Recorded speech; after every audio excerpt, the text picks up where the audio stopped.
So now that we have an understanding of what a constant in front of the function will do to the sine or the cosine, so again, it affects the amplitude, we're now going to see what a constant inside does. So if we multiply x times a constant, what does that do to it? So we're going to look at a comparison between our regular sine function and then sine of 2x.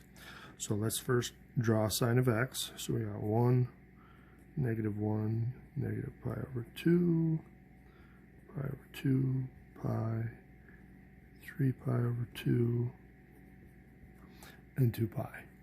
So sine is our S curve. So we start at 0, go up to 1, back down to 0, down to negative 1, back up to 0.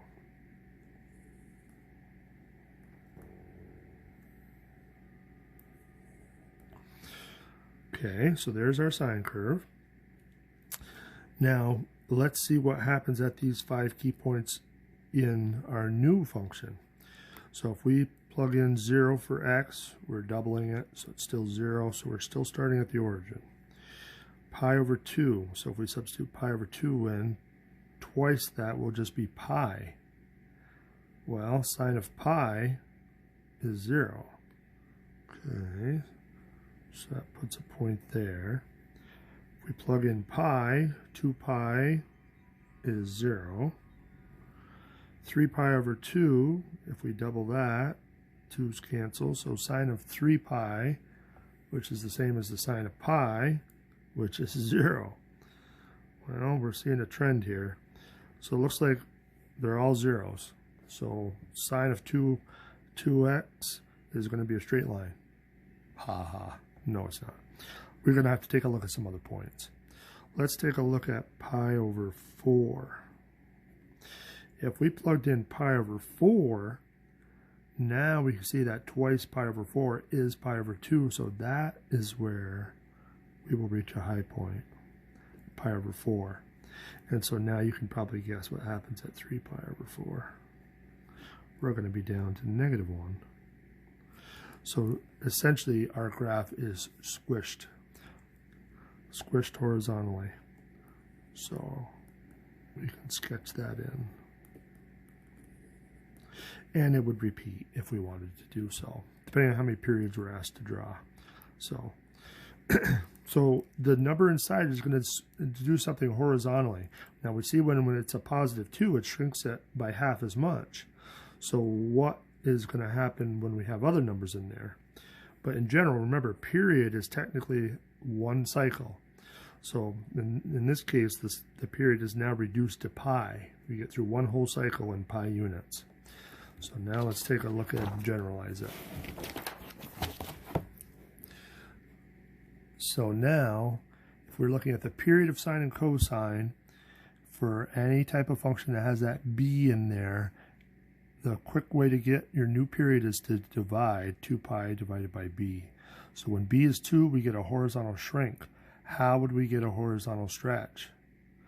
So in this case, you can see we got something funky here, but now as far as how we can rewrite that,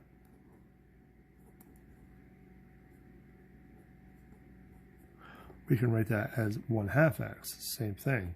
So in this case, b is equal to 1/2. So if we want the period, we want 2 pi over 1/2. Well, if we multiply the top and bottom by 2, those will cancel. So your period is now 4 pi. So we should know that by the end of the cycle, it should do its full swing. So we're talking cosine, so it's going to be our U shape. So we want this last dash to be the full period, 4 pi. So that's always going to be a rule of thumb. The fourth dash should be 1 period, no matter what. So we know that's 4 pi. So now as far as identifying the rest of the stuff, we should be able to mathematically do that. So halfway should be 2 pi.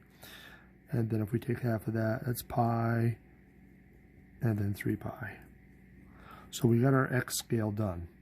Vertically, well, what's the amplitude?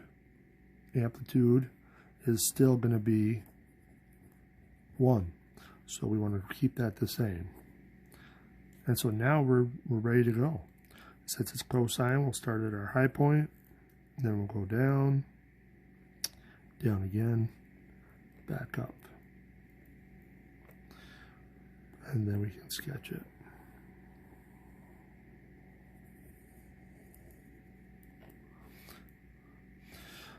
So we just got to make sure we're careful when we're finding our period, depending on what we have going on inside of your sine or cosine function.